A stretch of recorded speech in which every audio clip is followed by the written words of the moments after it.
Let's talk about the Insectophobe's ever-adapting psychic biomechanical Hivemind having nightmare in the grim darkness of the far future.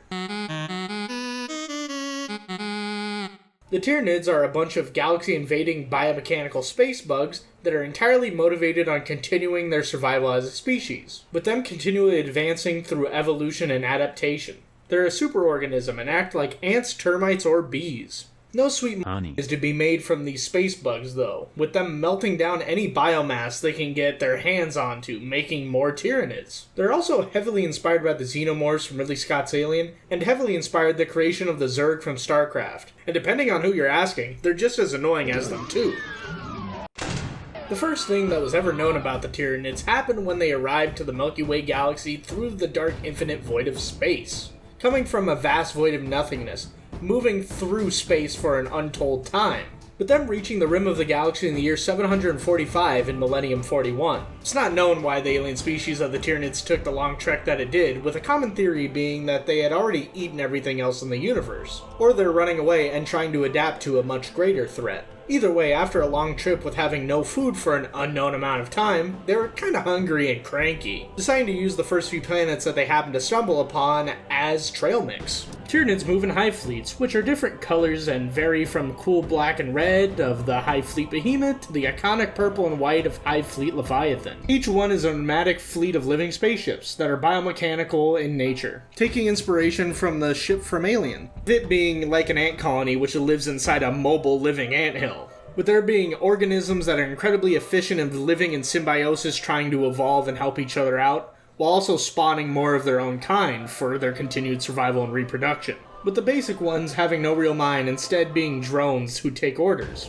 Larger ones have more cognitive ability, with them actually being able to make decisions, and the leaders get to control the drones, with these Hive Fleets being made out of millions of these ships, and even more bugs inside of them that just want to eat you up. Ugh. Tyranids have a hive mind, which make them some of the most interesting foes in the universe. Even though most cultures in the Warhammer 40k universe see each Hive Fleet as a different fighting force because each one has its own tactics and army and almost personality, and being self-reliant, in reality each one of them is a giant part of a larger consciousness. If you want to feel like you're part of a hive mind, make sure to like and subscribe so you can know when I post a new video. Or to keep in theme with the Tyranids, send out a psychic broadcast picking your brain to watch my videos. The small little guys who don't really have a mind are controlled by a psychic force that becomes scarier in their combat if they're near Tyranid warriors or hive tyrants, having a closer direct link to the hive mind. Because of the overwhelming amount of psychic energy, whenever a hive fleet moves, it has a psychic static towards it, which causes fear and panic in anybody else that isn't a Tyranid,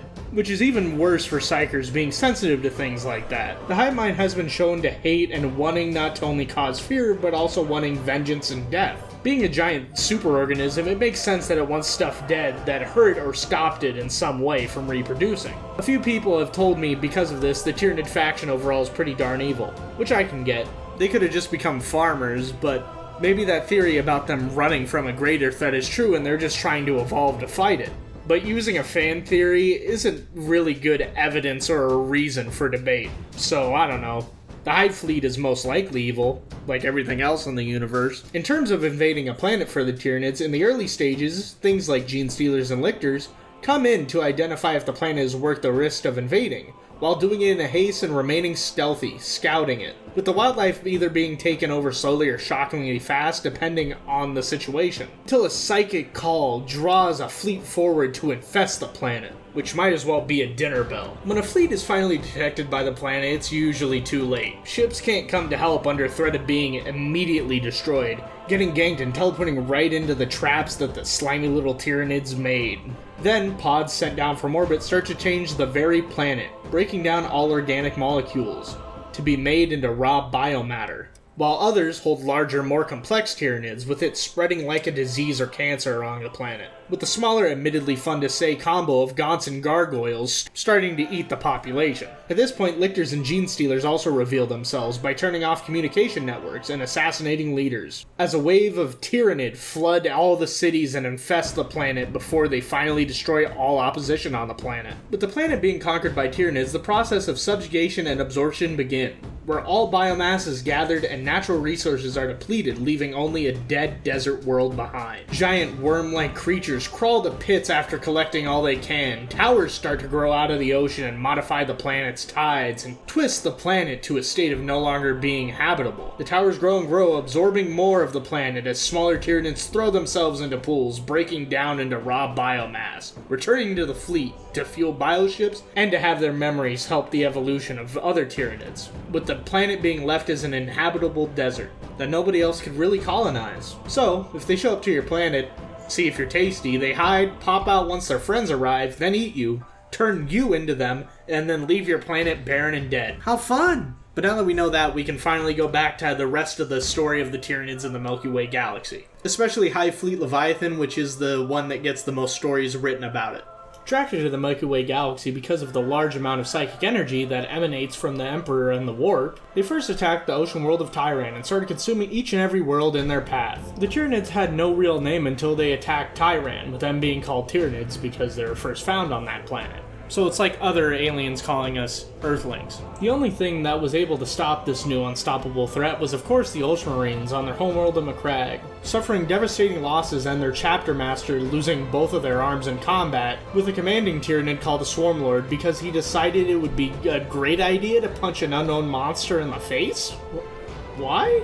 Later on, almost 200 years later in fact, the unstoppable instrument of the Emperor's will, the one and only, the best to ever do it, Commisar Kane, hero of the Imperium, diligently discovered Tyranids hibernating under the ice on the world of New Squam, them being underneath the deep permafrost for 7 entire millennia, much more before any human had set foot on the planet to colonize it. This changed previous conceptions of the history of the Tyranids in the Milky Way galaxy. Then Kane expertly exterminated the swarm, probably as his abs glistened with sweat and his biceps showed his marbled form. It was later found out by the Inquisition that the Tyranids might have been in the galaxy before the Imperium of Man, with many slumbering tendrils of the Tyranids in untold places across the galaxy. Near the end of the 41st millennium, the Tyranids returned in the galaxy almost 50 years after the last incident at Macragge, with many different tendrils invading the galaxy, enveloping star systems before anyone could even respond to it. The Lamenters, also known as the Space Marine chapter that can't ever get a break,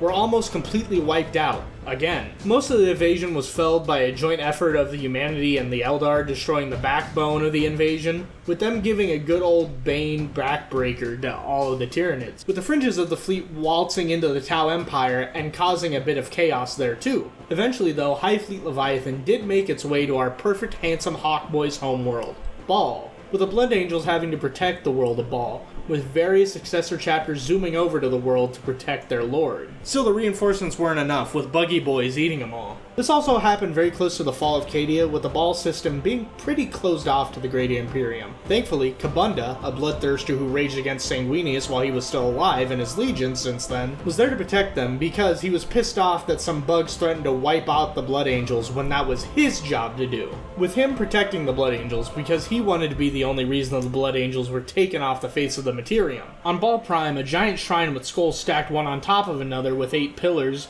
is set as a reminder that the Blood Angels are his, and his alone. Then Rabuta Gilliman went and saved everybody's lives by coming in with his Primaris Marines and mopping everything up, with the Tyranids having to be on the back foot ever since, because they have an issue trying to find new biomass to lick up and sustain them. Though Hive Fleet Leviathan does barrel ever closer to Terra, with Gilliman having to send Primaris Marines to deal with them in the Third Tyrannic War, which is going to be the first battle zone that 10th edition is going to be covering. The Tyranids are comprised of many different weird and wacky creatures and species, including the Gaunts, who are some of the most iconic forms of Tyranids, being small and more drone-like. True strength is in how endlessly adaptable they are, being able to have mostly anything put onto their bodies. They can start evolving with some things like being able to grow wings or have venom sacs. That makes it so their biomechanical buddies they use as weapons have more ammo. Gene Stealers are humanoid creatures that corrupt human settlements, making Gene Stealer cults, with their larger cousin, the Brood Lords, being highly intelligent, being able to do the same thing.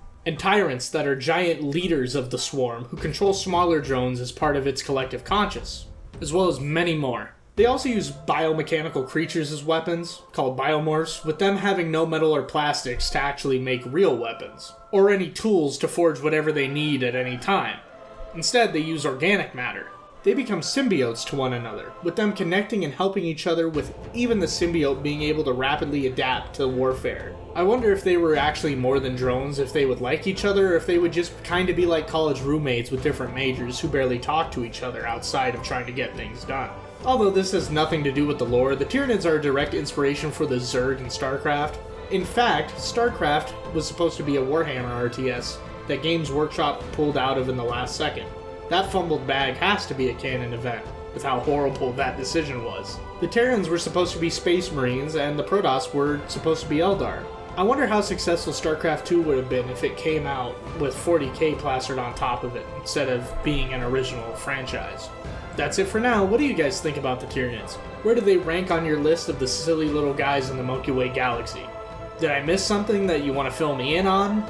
Or maybe you have a video request for what I could cover next. Make sure to tell me in the comments down below. I do really like the Tyranids. They're pretty darn spooky and one of the scariest things you can find in the universe of Warhammer 40k. Till next video, fellas.